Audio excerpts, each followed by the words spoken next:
सबैजनामा नमस्कार।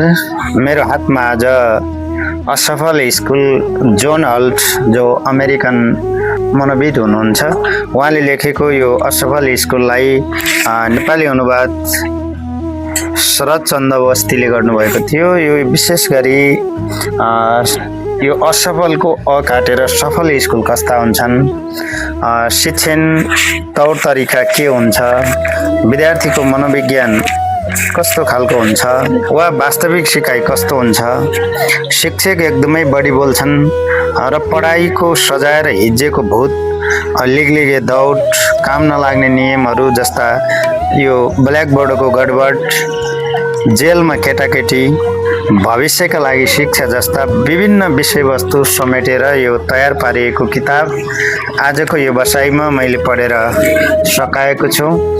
यो सफल स्कुलहरू कस्ता हुन्छन्, सफल स्कुलका शिक्षण सिकाइ क्रियाकलापहरू के हुन्छन् भन्नेसँग सम्बन्धित रहेको यो पुस्तक आज मैले फुर्सदको समयलाई सदुपयोग गरेर यो अध्ययन गरेको छु। आफ्नो ज्ञानलाई बढाउनको लागि, आफ्नो ज्ञानलाई थप निखारता बनाउनको लागि, ज्ञानलाई अझ उजागर गर्नको लागि पुस्तकहरू पढ्न सकियो भने हाम्रो आनन्द त्यसैमा छ।